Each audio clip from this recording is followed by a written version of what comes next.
Hi everyone. இப்போ நாங்கள் இன்றைக்கு என்னத்தை பார்க்க போகிறோம்னு சொன்னால், எங்களோட ப்ரொஜெக்ட் நாங்கள் இப்போ போஸ்ட் பண்ணின அந்த பாயிண்ட் ஆஃப் சேல் ப்ரொஜெக்டுக்குரிய பேக்கெண்டை நாங்கள் எப்படி டெவலப் பண்ணுறோம். அந்த பேக்கெண்டில் நாங்கள் இப்போ என்ன செய்ய போகிறோம்னு சொன்னால், ஒரு என்டிட்டிஸை மட்டும் வச்சு நாங்கள் ஒரு சின்ன ஒரு மினிமல் ஏபிஐயை நாங்கள் எப்படி செய்கிறோன்னு பார்த்துட்டு, அதுக்கப்புறம் நாங்கள் மற்ற கண்ட்ரோலர் பேஸ் ஏபிஐயை நாங்கள் செய்வோம். அப்போ நாங்கள் இன்றைக்கு எப்படி வந்துட்டு ஃப்ரம் த பிகினிங் எப்படி ஒரு மினிமல் ஏபிஐயை நாங்கள் எப்படி செய்யலாம்ங்கிறத பற்றி நாங்கள் பார்ப்போம். இப்போ மினிமல் ஏபிஐ என்னன்னு சொன்னால், நாங்கள் சொல்லலாம் வந்துட்டு ஒரு ASP.NET Core ஒரு ஃபீச்சர்ஸ் வந்து ஒரு லைட் வெயிட் வேயில் ஒரு என் பாயிண்ட்ஸை க்ரியேட் பண்ணுற, அதாவது என் பாயிண்ட்ஸுங்களுக்குள்ளே வந்துட்டு இப்போ நாங்கள் ஏபிஐயில் என் பாயிண்ட்ஸை க்ரியேட் பண்ணுற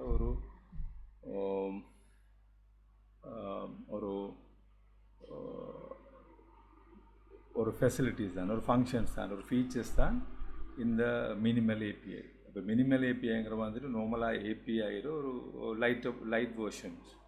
மற்றது நாங்கள் பார்க்க வேண்டிய அடுத்த நெக்ஸ்ட் கிளாஸஸில் நாங்கள் பார்க்கலாம் வந்துட்டு கண்ட்ரோலர் பேஸ்ட் ஏபிஐயை எப்படி யூஸ் பண்ணுறோம். அது என்ன செய்வோம் மட்டும் சொன்னால், நாங்கள் ASP.NET MVCயை யூஸ் பண்ணி நாங்கள் அதை செய்வோம். அப்போ ASP.NET Core ஃபீச்சர்ஸில் வந்துட்டு மினிமம் ஏபிஐ நார்மலாக இருக்குது, அது லைட் வெயிட்டாக இருக்கும். இது கண்ட்ரோலர் பேஸ் ஏபிஐ வந்துட்டு நாங்கள் MVCயை யூஸ் பண்ணி செய்வோம் வந்துட்டு. அது கொஞ்சம் என்னென்னு சொல்கிறாரு, கிளாசிக் கண்ட்ரோலர்ஸ் வந்துட்டு அதில் அந்த அட்ரிபியூட்ஸ் அப்ரோச் இதெல்லாம் வந்துட்டு கொஞ்சம் மோர் ஃபெசிலிட்டிஸை கொண்டு இருக்கும். அப்போ நாங்கள் ஒரு சின்ன ஒரு மைக்ரோ சர்வீசஸ் இல்லைன்னா ஒரு டேபிளை நாங்கள் யூஸ் பண்ணி செய்கிற ஒரு லைட் வெயிட்டான ஒரு ஏபிஐ க்ரியேட் பண்ணணும்னு சொன்னால், நாங்கள் ASP.NETல இருக்கிற அந்த மினிமல் ஏபிஐ ஃபீச்சர்ஸ், இந்த லைட் வெயிட் ஃபீச்சர்ஸை நாங்கள் யூஸ் பண்ணலாம். இப்போ அது பெரிய ஒரு டிஃப்ரெண்ட் ஒன்று இல்லை, ரெண்டுக்கும் இடையில் பெரிய ஒரு டிஃப்ரெண்ட் இல்லைன்னு சொல்கிறத விட என்னென்னு சொல்கிறேன், way of writing code is almost same. ஆனால் சின்ன ஒரு அந்த என் பாயிண்டில் மட்டும் நாங்கள் சின்ன சேஞ்சஸ் ஒன்று செய்ய வேண்டி வரும். அப்போ அதை நாங்கள் எப்படி செய்கிறோங்கிறத நாங்கள் அடுத்த ஸ்டெப்ஸில் நாங்கள் பார்ப்போம். அதுக்கு முதல்ல நாங்கள் என்ன செய்வோம்னு சொன்னால், எங்களோட அந்த என்டிட்டிஸ் வந்துட்டு இப்போ நாங்கள் அந்த பாயிண்ட் ஆஃப் சேல் ஒன்று செய்ய போகிறோம்னு சொல்லியிருக்கிறோம். அப்போ அந்த பாயிண்ட் ஆஃப் சேலில் என்டிட்டி, டேட்டா பேஸில் என்டிட்டி எப்படி இருக்குங்கிறத கொஞ்சம் நாங்கள் பார்த்துட்டு நாங்கள் அடுத்த ஸ்டெப்ஸுக்கு போகலாம். அப்போ இதில் தெரியும் உங்களுக்கு, நாங்கள் ஒரு ப்ரொடக்டை பேஸ் பண்ணின ஒரு இது வந்துட்டு, அப்போ ப்ரொடக்ட்டுங்கிறது தான் மெயின் எங்களோட இதாக இருக்க போது. ப்ரொடக்டில் வந்து பார்த்திங்கன்னு சொன்னால் SKUங்கிற ஒரு யூனிக்கான ஒரு ஃபீல்டு ஒன்று வந்துடும். ஒரு ஐடென்டிஃபிகேஷன், ப்ரொடக்டை ஐடென்டிஃபை பண்ணுற ஒரு கீ. அடுத்தது ப்ரொடக்ட் நேம், அது சிம்பிளான ஒரு டேபிள் தானது. இதை நீங்கள் தேவைண்டா அதை எக்ஸ்பேண்ட் பண்ணி கொள்ளலாம். உங்களுக்கு லேட்டரும் நாங்கள் அடுத்த ஸ்டெப்ஸில் உங்களுக்கு நீங்கள் மாடிஃபை பண்ணி கொள்ளலாம்னாலும் அதை செய்யலாம், உங்களுக்கு ஏற்ற மாதிரியும் இதை மாற்றி கொள்ளலாம். அப்போ இதில் வந்து இப்போ நான் எடுத்துக்கொண்ட அந்த டிசைன் பண்ணின அந்த பாயிண்ட் ஆஃப் சேலில் இதுதான். இப்போ இதில் பார்த்தீங்கன்னு சொன்னால், ப்ரொடக்ட்ஸில் வந்து பார்த்தீங்கன்னா ப்ரொடக்டில் இருக்கிற மெயினாக இருக்கிற அந்த இது என்னென்னு சொன்னால், ப்ரொடக்டில் நேம் இருக்குது. அது அடுத்து வந்துட்டு அந்த ப்ரொடக்ட் வந்துட்டு இஸ் ஆக்டிவ், பூலியன் வேல்யூ ஒன்று கொடுத்துக்கிறேன் சொன்னால், அந்த ப்ரொடக்டை வந்து டிலீட் பண்ணாமல் நாங்கள் அதை ஒரு ஆக்டிவ் இன்ஆக்டிவ் மோடில் வச்சு கொண்டிருக்கிற மாதிரி. நார்மலாக ப்ரொடக்ட் வந்துட்டு இப்போது வந்துட்டு டிலீட் பண்ணக்கூடாது. ஏன்னு சொன்னால், அது ரிலேஷன்ஷிப்பில் இருக்க போகுது. அதாவது ஒரு சேல்ஸ் செஞ்சுருப்போம், நாங்கள் அதில் ஸ்டாக் கொண்டு இது பண்ணியிருக்கோம். அப்போ நாங்கள் ப்ரொடக்டை டிலீட் பண்ணினோம்னு சொன்னால் அது என்ன செய்யணும்னு சொன்னால், அது ரிலேஷன்ஷிப், அது ஆல்ரெடி அதில் அதை பேஸ் பண்ணி ஏதாவது சேல்ஸ் நடந்திருக்கும்னு சொன்னால், இல்லைன்னா பர்ச்சேஸ் நடந்திருக்கும்னு சொன்னால், அது என்ன செய்யணும்னு சொன்னால் அது ஒரு இஷ்யூவாக வரும். அங்கே டிலீட் பண்ணிடலாம் போகும், இல்லைன்னு சொன்னால் கேஸ்கேடிங் டிலீட் எரர்ஸ் வரும், இப்படி நிறைய பிரச்சனைகள் வரலாம். ஸோ அதுக்காக நாங்கள் என்ன செய்யலாம், டிலீட்டுங்கிற ஃபங்க்ஷன் அதுக்குள்ளே இல்லாமல் ப்ராடக்ட்டுக்கு அதுக்கு நாங்கள் என்ன செஞ்சுருக்கோம்னு சொன்னால், ஒரு ஆக்டிவ் இன்ஆக்டிவ்ங்கிற அந்த இதை கொடுத்துருக்கோம். அடுத்து க்ரியேட்டட் டேட், எப்போ அந்த ப்ராடக்ட் வந்து க்ரியேட் பண்ணப்பட்ட டேட்டை நாங்கள் டைமை கொடுத்துருக்கோம். அதே மாதிரி அதுக்குரிய ஸ்டாக்ஸை நாங்கள் ஸ்டாக்குங்கிற ஒரு டேபிள் ஒன்று தனியாக கொடுத்துருக்கோம்ல. சம்டைம் நீங்கள் யோசிக்கலாம், ஏன் ஸ்டாக்ஸு தனியாக டேபிள், ப்ராடக்ட்டுக்கு தனியாக டேபிள். நீங்கள் சம்டைம் படிக்கிற டைமில் நினைஞ்சிருக்கலாம் ரெண்டையும் சேர்த்து உண்ட மாதிரி செஞ்சாலும். ஆனால் எங்களுக்கு அந்த இண்டஸ்ட்ரியில் ஒர்க் பண்ணுற டைமில் அது நாங்கள் எங்களுக்கு தெரிஞ்சிருக்கணும். அதாவது எங்களோட கஸ்டமர்ஸில் கிளையண்ட்ற ஸ்பெசிஃபிகேஷனுக்கு ஏற்ற மாதிரி தான் நாங்கள் இந்த இது பண்ணுவோம். இப்போ ஒரு லைட்ஸே ஒரு ஃபார்மசி இல்லைன்னா சூப்பர் மார்க்கெட் அந்த மாதிரியான இடங்களுக்கு நாங்கள் ஒரு இதை செய்ய போகலாம், பாயிண்ட் ஆஃப் சேல் அப்ளிகேஷன் ஒன்று செய்ய போகலாம். அங்கே எக்ஸ்பயரி ஐட்டம்ஸ் வரும், சம்டைம் ஒரு பெட்ச் கோட்டோட வரும், எக்ஸ்பயர்டு ஐட்டம் வரும்னு சொன்னால். அப்போ ஒரே ப்ரொடக்டில் வந்துட்டு டிஃப்ரெண்ட் ஸ்டாக்ஸ் வரும். அப்போ சொல்லுவோம், ஃபார் எக்ஸாம்பிள் ஒரு ஃபார்மசியில் ஒரு மருந்து ஒன்று வருதுன்னு சொன்னால் அந்த மருந்து ஒரு நாளில் ஒரு பெட்ச் நம்பரில் வரும், அது ஒரு டிஃப்ரெண்ட் டேட்டில் இருக்குது. அது சம்டைம் டிஃப்ரெண்ட் ப்ரைஸாகவும் இருக்கலாம். அப்போ அதே மாதிரி இன்னொரு அதே ஐட்டம் வரும், டிஃப்ரெண்ட் ஸ்டாக் பெட்ச் கோட், அடுத்த டிஃப்ரெண்ட் எக்ஸ்பயரி டேட். ஸோ அப்போ அதை நாங்கள் என்ன செய்யணும்னு சொன்னால் ப்ரொடக்டை என்ன பண்ணி போட்டு அந்த ப்ரொடக்ட்டுக்குரிய ஸ்டாக்ஸ் ஐடியை வந்துட்டு நாங்கள் என்ன செய்யணும்னு சொன்னால் ஸ்டாக் ஐடியை க்ரியேட் பண்ணி அது டிஃப்ரெண்ட் இதில் இருக்குது. அப்போ ப்ரொடக்ட் வர்சஸ் ஸ்டாக்ஸ் வந்துட்டு 1 to many. அப்போ ஒரு ப்ரொடக்ட்டுக்கு மெனி ஸ்டாக்ஸ் இருக்க போகுது, சரிதானே? அப்போ அதே மாதிரி தான் இங்கே அடுத்த விஷயம் இருக்குது. அப்போ நாங்கள் ப்ரொடக்ட் ஒன்று எப்படி என்ன இன்புட் பண்ணுவோம்னு சொன்னால், ஒன்று ப்ரொடக்டை நேம் என்ன பண்ணுவோம். இப்போ ஸ்டாக் எப்படி இன்க்ரீஸ் ஆகும்னு சொன்னால் ஸ்டாக் வந்துட்டு when you purchase, அதாவது நீங்கள் பர்ச்சேஸ் ஒன்று செஞ்சீங்கன்னு சொன்னால், ஒரு ப்ராடக்ட்டை நாங்கள் பர்ச்சேஸ் பண்ணிங்கன்னு சொன்னால் அந்த பர்ச்சேஸ் ஊடாக இந்த ஸ்டாக் என்ன செய்யும் வந்துட்டு இன்க்ரீஸ் ஆகும். அப்போ இதில் பார்த்தீங்கன்னு சொன்னால் பர்ச்சேஸ் பண்ண போனீங்கன்னு சொன்னால் பர்ச்சேஸில் வந்துட்டு பர்ச்சேஸுங்கிற ஒரு ஃபைல் ஒன்று இருக்குது, டேபிள் ஒன்று இருக்குது. அடுத்து பர்ச்சேஸ் ஐட்டம்ஸுங்கிற ஒரு டேபிள் ஒன்று இருக்குது. அப்போ பர்ச்சேஸுக்கும் பர்ச்சேஸ் ஐட்டமுக்கும் என்ன டிஃப்ரெண்ட்னு பார்த்தீங்கன்னு சொன்னால், பர்ச்சேஸுங்கிறது வந்துட்டு மெயின் அந்த header information like purchase date, supplier name, total amount. அப்போ அந்த பர்ச்சேஸ் பண்ண டோட்டல் அமௌண்ட் எவ்வளவு, அடுத்து அதில் ஸ்டேட்டஸ் என்ன, பெய்டா அன்பெய்டா அந்த மாதிரி. அடுத்தது எப்போ அது க்ரியேட் பண்ணப்பட்டிருக்கு இந்த இன்வாய்ஸ். அடுத்தது பர்ச்சேஸ் நம்பர். இப்போ இது ஒரு யூனிக் நம்பராக இருக்குமே என்னென்னு சொன்னால் நாங்கள் பர்ச்சேஸை சர்ச் பண்ணுற அந்த மாதிரி ஒரு இதுக்கு வரப்போகல, அது ஒரு யூனிக்கான ஒரு ஸ்ட்ரிங் வேல்யூஸாக இருக்க போகுது பர்ச்சேஸ் நம்பர். அப்போ அந்த பர்ச்சேஸ் வந்துட்டு என்ன செய்யணும்னு சொன்னால் it will contain purchase item. அப்போ எங்கள் ரிலேஷன்ஷிப்புக்கு என்னன்னு சொன்னால் ஒரு பர்ச்சேஸில் நம்பர் ஆஃப் பர்ச்சேஸ் ஐட்டம்ஸ் இருக்குது. அப்போ நம்பர் ஆஃப் பர்ச்சேஸ் ஐட்டம்னு சொன்னால் ஒரு இன்வாய்ஸில் பர்ச்சேஸ் இன்வாய்ஸ் பார்த்தீங்கன்னு சொன்னால் நம்பர் ஆஃப் ஐட்டம் ஒரே டைமில் பர்ச்சேஸ் பண்ணிப்போம். அப்போ அந்த இதை வந்துட்டு நாங்கள் இந்த ரெக்கார்ட்ஸில் பர்ச்சேஸ் ஐட்டம் ஐடியில் ஐட்டம்ஸில் வந்துட்டு டேபிளில் நாங்கள் ஸ்டோர் பண்ணுவோம் இல்லை சார். அதில் என்ன இருக்க போகுது, பர்ச்சேஸ் ஐடின்ட்டு இருக்க போகுது. நாங்கள் பர்ச்சேஸ் ஐடி வந்துட்டு நம்பர் 1 என்றால் அப்போ அந்த நம்பர் 1க்கு அங்கே ப்ராடக்ட் ஐடி 1ல் ஒரு stock number of stock ID உண்டு. ஆட்டோமேட்டிக்காக ஸ்டாக் ஐடி க்ரியேட் பண்ணப்படும். அந்த ஸ்டாக் ஐடியை க்ரியேட் பண்ணி என்ன செய்யணும்னு சொன்னால் குவான்டிட்டி என்ன பண்ணுவோம், அடுத்த காஸ்ட் வரும், அடுத்த லைன் டோட்டல். அதாவது இப்போ பர்ச்சேஸ் பண்ணுறது நாங்கள் எங்களுக்கு அது காஸ்ட். அப்போ எங்களுக்கு நாங்கள் ஒரு பர்ச்சேஸ் ஒன்று செஞ்சோம்னு சொன்னால் அதுக்கு எங்களுக்கு காஸ்ட் ஆகுது. அப்போ அந்த காஸ்ட் இன்ஃபர்மேஷன் தான் பர்ச்சேஸ் ஐட்டத்தில் வரும். அது டோட்டல் பர்ச்சேஸ் வந்துட்டு எங்களுக்கு டோட்டல் காஸ்ட். அப்போ டோட்டல் அமௌண்ட்டுங்கிறது பர்ச்சேஸ் டோட்டல் அமௌண்ட்டுங்கிறது வந்துட்டு எங்களுக்கு காஸ்டான அந்த நாங்கள் அகைன்ஸ்ட் த பர்ச்சேஸ். இப்போ நாங்கள் ஒரு பர்ச்சேஸ் ஒன்று செய்கிறோம்னு சொன்னால் அந்த பர்ச்சேஸுக்கு ஈக்குவலான வேல்யூஸை நாங்கள் கொடுத்து எடுத்துருப்போம். ஸோ அந்த காஸ்ட் தான் இங்கே நாங்கள் இதில் இந்த பர்ச்சேஸ் ஐட்டமில் வர்றதும். அந்த total amount is the total amount of purchase அந்த பில்லுக்குரிய வேறு.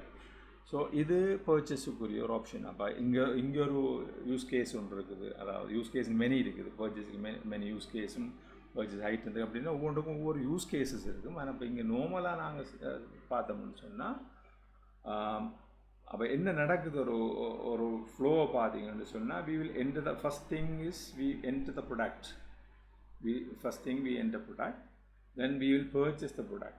Sometime இப்போ இதை நாங்கள் இன்னும் எக்ஸ்பேண்ட் பண்ணுற ஐடியா இல்லைன்னு சொன்னால் இதை இன்னும் கொஞ்சம் மோடிஃபை பண்ணணும்னு சொன்னால் என்ன செய்யலாம்னு சொன்னால் பர்ச்சேஸ் பண்ணாமல் டிரெக்டாக ஓப்பனிங் ஸ்டாக்ஸ் ஒன்று நாங்கள் என்டர் பண்ணி அது மூலமாக நாங்கள் பர்ச்சேஸ் ஸ்டார்ட் பண்ணலாம்.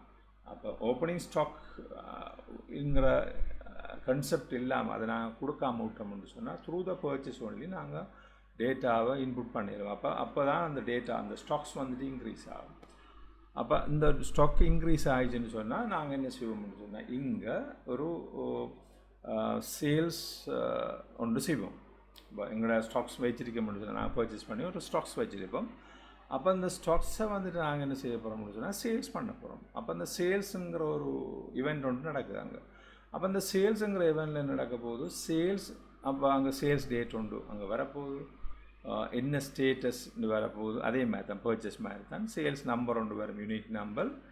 அடுத்து இங்கே பார்த்தீங்கன்னா இந்த external key device ID imported at row version எல்லாம் கொடுத்துருக்கேன். இது டிஃப்ரெண்ட் திங்ஸ் டிஃப்ரெண்ட் திங்ஸ்ன்னு சொன்னால் நாங்கள் ஆல்ரெடி உங்களுக்கு சொன்னேன். அப்படின்னு சொன்னால் post terminals is going to be offline system. அப்போ ஆஃப்லைன் சிஸ்டம்னு சொன்னால் போஸ்ட் டெர்மினல் வந்துட்டு ஆன்லைன் அண்ட் ஆஃப்லைன். அப்போ அதாவது ஆன்லைன்லேயும் இருக்க போகுது, ஆஃப்லைன்லேயும் இருக்க போகுது. இப்போ இன்டர்நெட் எப்போ எங்களுக்கு கிடைக்குதோ அந்த டைமில் மட்டும்தான் என்ன செய்ய போகுதுன்னு சொன்னால் அந்த டேட்டாவை எங்களோட சர்வருக்கு சிங்க்ரனைஸ் பண்ண, அதாவது எங்களோட பேக்கெண்டுக்கு சிங்க்ரனைஸ் பண்ண போகிறோம். அப்போ அங்கே என்ன செய்ய முடியும்னு சொன்னால் லோக்கலாக அதை நாங்கள் இப்போ மாவியில் வந்துட்டு போஸ்ட் டெர்மினல் படிக்க போகல நாங்கள் பார்ப்போம். அப்போ இந்த சேல்ஸும் அந்த சேல்ஸ் ஐட்டமுங்கிற இந்த இந்த இன்ஃபர்மேஷன் அங்கே ஒரு சின்ன ஒரு எஸ்கியூ லைட் டேபிள் அங்கே நாங்கள் வச்சுருப்போம் அந்த டெர்மினலில். அப்போ அந்த டெர்மினலில் என்ன செய்ய முடியும் சொன்னால் எவ்ரி டைம் அந்த இன்டர்நெட் இருக்குதா இல்லையாங்கிறத பார்த்துக்கொண்டே இருக்கும். வென் த இன்டர்நெட் கம்ஸ் என்ன செய்யும், இது வந்துட்டு உங்களுக்கு டேட்டாவை அப்போ அங்கே தான் இங்கே கொடுத்துருக்கோம் அப்படின்னு சொன்னால் இந்த எக்ஸ்டர்னல் கீ ஒன்று கொடுத்துருக்கோம். அப்போ இன்டர்நெட் வந்துச்சுன்னு சொன்னால் என்ன செய்யும், இங்கே செக் பண்ணும். எங்கே செக் பண்ண முடியும் சொன்னால் இங்கே செக் பண்ணும். இந்த செக் பண்ணி இதில் இருக்கிற ரோஸை வந்துட்டு என்ன செய்யும், இதில் இருக்கிற அந்த ஐட்டத்தை என்ன செய்யும். இப்போ 10 ஐட்டம் சிங்க்ரனைஸ் பண்ணப்படாமல் இருக்கும்னு சொன்னால் இதில் சம்டைம்ஸ் சின்ன சின்ன மோடிஃபிகேஷன் எங்களுக்கு இடையில் நாங்கள் தேவைப்படலாம். நாங்கள் போஸ்ட் டெர்மினல்ஸை வந்துட்டு டெர்மினல்ஸுக்குரிய கோடிங்க செய்ய போகல. நான் ஆல்மோஸ்ட் இது வந்துட்டு எங்களுக்கு ஓகே. அப்போ இது என்ன செய்ய முடியும் சொன்னால் இந்த இன்ஃபர்மேஷன் அந்த ரிமோட்டாக இருந்து வர்றது, ரிமோட்டுன்னு சொன்னால் இப்போ ஒரு போஸ்ட் டெர்மினல்ஸ்லேருந்து வரக்கூடிய ஒரு டேட்டாவாக இருக்க போகுது. அப்போ அங்கே தான் சேல்ஸ் நடக்கும், போஸ்ட் டெர்மினல்ஸ் சேல் நடக்கும். சேல் நடந்துச்சுன்னு சொன்னால் அங்கே என்ன செய்வாங்கன்னு சொன்னால் சேல்ஸை முடிச்சோன்னா அப்போ அதுக்குரிய சேல்ஸ் ஐட்டம் இங்கே இருக்க போகுது. Sales ID, product ID, stock வந்துட்டு எத்தனை ஸ்டாக்ஸ் அவுட் ஆகிடுச்சு, என்ன குவான்டிட்டிஸில் அவுட் ஆகிடுச்சு, அடுத்து என்ன யூனிட் ப்ரைஸில் போயிருக்குங்கிறத இதை காட்டும். அப்போ இது என்ன செய்யும்னு சொன்னால் இதை பேஸ் பண்ணி தான் என்ன செய்யும், இங்கே அந்த சேல்ஸ் நடக்க போகுது. அப்போ அந்த சேல்ஸோட டோட்டல் எல்லாம் வந்துட்டு சேல்ஸ் என்னென்ன ஐட்டம் இருக்கோ அதில் சேல்ஸ் டோட்டல் அங்கே வரப்போகுது. ஓகே, அடுத்து பார்த்தீங்கன்னு சொன்னால் அதில் இருக்கிற டேபிள் வந்துட்டு இன்வென்ட்ரி பாலிசின்னு ஒன்று இருக்குது. அடுத்து நம்பர் சீரீஸ்ன்னு ஒரு டேபிள் இருக்குது. அப்போ நம்பர் சீரீஸ் நாங்கள் இங்கே எனக்கு கொடுத்துக்கோம்னு சொன்னால் இப்போ உங்களுக்கு தெரிஞ்சிருக்கலாம் சம்டைம் எஸ்கியூஎல் சர்வர் இல்லைன்னா அந்த சர்வர் எஸ்கியூஎல் ரிலேட்டட் சர்வர்ஸுகளில் வந்துட்டு என்ன செய்ய முடியும் சொன்னால் நம்பர் சம்டைம் அந்த ஒரு சீரியலுக்கு வராது. அப்போ ஒர்க் பண்ணி கொண்டிருக்கக்குள்ள சம்டைம் சர்வர் ரீஸ்டார்ட் அந்த மாதிரி வரப்போகக்குள்ள அது 1 2 3 வந்து கொண்டு இருந்தது என்ன செய்ய முடியும் சொன்னால் ஒரு 80ல் சர்வர் ரீஸ்டார்ட் அந்த மாதிரி ஒரு event ஒன்று நடக்கும்னு சொன்னால் அந்த நம்பர் சம்டைம் திரும்ப 100லேருந்து ஸ்டார்ட் ஆகலாம், திரும்ப அதுக்கு பிறகு 1000s அந்த மாதிரிலேருந்து ஸ்டார்ட் பண்ணலாம். அப்போ அதுக்காக வேண்டி அதை ரிலே பண்ணி நாங்கள் எங்களோட இன்வாய்ஸ் நம்பரையோ அதாவது பர்ச்சேஸ் இன்வாய்ஸ் நம்பரையோ இல்லாட்டி சேல்ஸ் இன்வாய்ஸ் நம்பரை நாங்கள் வச்சிருக்கிறார். அப்போ எங்களுக்கு சேல்ஸுக்குரிய ஒரு இன்வாய்ஸ் நம்பரை நாங்கள் என்ன செஞ்சுருக்கோம்னு சொன்னால் இல்லாட்டி பர்ச்சேஸுக்குரிய இன்வாய்ஸ் நம்பரை நாங்கள் ஒரு தனி ஒரு சீரீஸாக அது கண்டினியூஸாக வரக்கூடிய மாதிரி நாங்கள் என்ன செஞ்சுருக்கோம்னு சொன்னால் இங்கே ரெக்கார்ட் பண்ணி வச்சுருக்கோம். இதில் வந்துட்டு என்ன நம்பர் இருக்க போகுதுன்னு சொன்னால் சேல்ஸுக்குரிய நம்பரும் பர்ச்சேஸுக்குரிய நம்பரும் தான் இருக்க போகுது. அப்போ சேல்ஸ் வந்துட்டு ஒரு என்ன நம்பர் போகுதோ அந்த நம்பரை இதில் கழிச்சிட்டு அடுத்து நெக்ஸ்ட் நம்பருக்குரிய ஃபங்க்ஷனை அங்கே வச்சுக்கொள்ளணும். அப்போ அதுக்குரிய ஃபங்க்ஷன் நாங்கள் எழுதுவோம். ஆனால் நெக்ஸ்ட் நம்பருங்கிற அந்த இதை இண்டிஜுவல் வேல்யூஸில் வச்சுக்கொள்ளும். இப்போ அடுத்த இன்வாய்ஸ் ஒன்று ஓப்பன் பண்ணக்கூட அந்த நம்பரை அங்கே எடுத்து போட்டு அதுக்கு அடுத்த நம்பரை அங்கே ஸ்டோர் பண்ணி வச்சிடும் அந்த சேல்ஸ் முடிஞ்ச உடனே. அப்போ அது ஒரு இண்டிபெண்டாக தனி ஒரு எந்த ரிலேஷன்ஷிப்பும் இல்லாமல் அது ஒர்க் பண்ண போதும். அது என்ன செய்யணும்னு சொன்னால் நம்பரை மெயின்டைன் பண்ணி கொண்டு வரும். மற்றது இன்வென்ட்ரி பாலிசின்னு ஒன்று இருக்குது. இன்வென்ட்ரி பாலிசி என்னத்தை மெயின் பண்ணுதுன்னு சொன்னால் எங்களோட அந்த இது வந்துட்டு ஒரு செலெக்ஷன் க்ரைட்டீரியா. இப்போ நாங்கள் ஒரு சேல்ஸ் ஒன்று செய்ய போகக்குள்ள அந்த இன்வென்ட்ரியை நாங்கள் எப்படி சேல்ஸ் பண்ண போகிறோம் இது ஒரு பாலிசி. அப்போ ஃபிஃபோன்னு சொல்ல first in first out, last in first out, அடுத்தது லோவஸ்ட் ப்ரைஸ். அப்போ எதை நாங்கள் ஃபஸ்ட்டுக்கு விற்க போகிறோம் ங்கிறத நாங்கள் டிசைட் பண்ணுவோம். அப்போ சேல்ஸ் டைமில் நாங்கள் சொல்லுவோம் ஃபஸ்ட் இன் ஃபஸ்ட் அவுட்னு சொன்னால் ஃபஸ்ட்டுக்கு வந்ததை ஃபஸ்ட்டுக்கு அவுட் பண்ண போகிறோம்னு சொன்னால் அப்போ அதை ஃபிஃபோங்கிறத நாங்கள் செலக்ட் பண்ணுவோம். அப்போ அது நாங்கள் என்ன செய்யலாம்னு சொன்னால் அந்த ப்ராடக்ட் வைஸ் அதை சூஸ் பண்ணி வைக்கலாம். அது எங்களோட நாங்கள் டிசைட் பண்ணுறது. இப்போ ப்ராடக்ட்டுக்கு செட் பண்ணி வைக்கிறதா இல்லைன்னா சேல்ஸ் டைமில் வந்துட்டு நாங்கள் அதை சூஸ் பண்ணுறதாங்கிறத நாங்கள் பார்க்கலாம். அப்போ இதில் ஃபஸ்ட் இன் ஃபஸ்ட் அவுட்னுங்கிறது நாங்கள் சூஸ் பண்ணலாம், இல்லைன்னா லாஸ்ட் இன் ஃபஸ்ட் அவுட்டை சூஸ் பண்ணலாம், இல்லையா லோவஸ்ட் ப்ரைஸுங்கிறத நாங்கள் சூஸ் பண்ணோம்னு சொன்னால் அப்போ அது என்ன செய்யணும்னு சொன்னால் அது எது ஆக்டிவ் இருக்கோ. இப்போ நாங்கள் சொல்ல இந்த இஸ் ஆக்டிவ்ங்கிற பூலியம் ஒன்று கொடுத்துருக்கோம். அப்போ நாங்கள் ஃபஸ்ட் இன் ஃபஸ்ட் அவுட்டுங்கிறத சூஸ் பண்ணப்பட்டிருக்கும்னு சொன்னால் கரண்ட்லி பூலியம் ஆக்டிவாக இருக்கும்னு சொன்னால் அதை என்ன செய்யும்னு சொன்னால் எங்களுக்கு இங்கே சேல்ஸ் ஐட்டம் வந்து டிஸ்பிளே பண்ண போக கூட 5 ஐட்டம் டிஃப்ரெண்ட் பேட்சில் வந்திருக்கும்னு சொன்னால் ஃபஸ்ட்டுக்கு வந்ததை எங்களுக்கு ஃபஸ்ட்டுக்கு காட்டும். அதை சேல்ஸ் பண்ணது போல் நாங்கள் அடுத்தது சேல் பண்ணக்கூடிய மாதிரி ஒரு செட்டப்பாக அதுக்குள்ளே நாங்கள் ஓகே தானே. இப்போ இதான் எங்களோட அந்த கம்ப்ளீட் எங்களோட அந்த போஸ்ட்டுக்குரிய விஷயம். இதில் நாங்கள் என்ன செய்ய போகிறோம்னா இப்போ நாங்கள் பேக்கெண்டை டெவலப் பண்ண போகிறோம் த்ரூ ஏபிஐ. அப்போ அந்த பேக்கெண்ட் வந்துட்டு என்ன செய்யும், பேக்கெண்டுங்கிறது என்னென்னு சொன்னால் சர்வரில் நாங்கள் ஸ்டோர் பண்ணுற டேட்டா பேஸோட கம்யூனிகேட் பண்ணக்கூடிய ஒரு இன்டர்ஃபேஸ் ஏபிஐன்னு சொல்லுவோம் நாங்கள். அப்போ அது ஊடாகத்தான் நாங்கள் என்ன செய்ய போகிறோம், பேக் ஆஃபீஸை டெவலப் பண்ண போகிறோம். அதே மாதிரி ஃப்ரண்ட்டில் இருக்கிற நாங்கள் பாயிண்ட் ஆஃப் சேல் டெர்மினல்ஸையும் நாங்கள் க்ரியேட் பண்ண போகிறோம். இப்போ இது நிறைய இந்த மாதிரி செய்கிற எல்லாம் வந்துட்டு சிங்கிள் ஒரு இதில் செய்வாங்க. நான் அப்போ உங்களுக்கு ஒரு புதிய ஒரு ஐடியா உண்டு நாங்கள் இது பண்ணிக்கொண்டு சிங்க்ரனைஸ் பண்ணக்கூடிய மாதிரி மற்ற டிரெக்டாக ஒர்க் பண்ணக்கூடிய மாதிரி தான் நான் அந்த இதை செய்கிறோம். இப்போ இதில் வந்து பார்த்தீங்கன்னு சொன்னால் எங்களோட பேக்கெண்ட் வந்துட்டு ஒரு எஸ்கியூலோ இல்லை அஷ்யூ டேட்டாவில் ரன் பண்ண போகுது சர்வரில். அப்போ பேக் ஆஃபீஸும் வந்துட்டு அதாவது எங்களோட பிளேஸரில் ரன் பண்ணக்கூடியதும் வந்துட்டு என்ன செய்யும்டா அது டிரெக்டாக ரன் பண்ணும். அது டிரெக்டாக எங்களுக்கு இந்த என்னத்தோட அது வெப்பில் ஒர்க் பண்ணிக்கொண்டு டிரெக்டாக எங்களுக்கு டேட்டாவை இன்ஃபர்மேஷனை ட்ரான்ஸ்ஃபர் பண்ணி கொண்டிருக்கும். அப்போ அது வந்துட்டு அது ஆன்லைனில் இருக்கும் எனி டைம். அது நாங்கள் இன்டர்நெட்டில் இருந்து அதை நம்ம ஒர்க் பண்ணலாம். அப்போ அதால் என்ன செய்யலாம்னா அது ஆன்லைனில் எனி டைம் அதை நாங்கள் யூஸ் பண்ணலாம். இப்போ சேல்ஸுங்கிற அந்த இதில் என்ன ஒரு இஷ்யூ கொண்டு இருக்கும்டா இஃப் இட் இஸ் ஆன்லைன். அப்போ அங்கே இன்டர்நெட் இருக்கும்னு சொன்னால் அந்த லைவாக அதை என்ன செய்ய முடியும் சொன்னால் டேட்டாவை ட்ரான்ஸ்ஃபர் பண்ணி கொண்டு இருக்கும். அப்போ அந்த இன்டர்நெட் இல்லைங்கிற சொல்லி போகக்குள்ள இப்போ சம்டைம் நீங்கள் என்ன செய்கிறீங்கன்னா ஒரு ரிமோட் ஏரியாவுக்கு போய்ட்டு சேல்ஸ் ஒன்று செய்கிறீங்கன்னு சொன்னால் ஒரு கம்பெனி ரிமோட் ஏரியாவுக்கு போய் சேல்ஸ் செய்யுதுன்னு சொன்னால் அங்கே இன்டர்நெட் இல்லைன்னு சொன்னால் அங்கே சேல்ஸ் செய்யலாம். ஆனால் என்ன செய்ய முடியும் சொன்னால் எப்போ இன்டர்நெட் வருது அங்கே லோக்கலாக ஸ்டோர் பண்ணிக்கொள்ளும். எப்போ இன்டர்நெட் வருதோ அந்த டைமில் என்ன செய்ய முடியும் சொன்னால் அது சிங்க் பண்ணிக்கொள்ளும். ஸோ இதான் அந்த கன்செப்ட் நாங்கள் செய்ய போகிறோம். அது வந்துட்டு நான் mavi.net மாவியில் செய்ய போகிறோம். அப்போ அது என்ன க்ராஸ் பிளாட்ஃபார்ம் ஃபோனுக்கு அடுத்தது இல்லை டெஸ்க்டாப் எந்த ஒரு டிவைஸுக்கும் ஒர்க் பண்ணக்கூடிய மாதிரி நாங்கள் அந்த செய்ய போகிறோம். அப்போ அதை நாங்கள் அந்த இது சேல்ஸ் டெர்மினலாகவும் பேக் வந்துட்டு பேக் ஆஃபீஸ் வந்துட்டு நாங்கள் அதாவது ஃப்ரண்ட் ஆஃபீஸ் வந்துட்டு பேக் ஆஃபீஸ் வந்துட்டு என்ன செய்ய போகிறோம்னு சொன்னால் நாங்கள் பிளேஸரை யூஸ் பண்ணி செய்ய போகிறோம். இப்போ பேக்கெண்டை வந்துட்டு நாங்கள் ஏபிஐயை ஒன்று டிசைன் பண்ணி அதை செய்ய போகிறோம். ரைட்.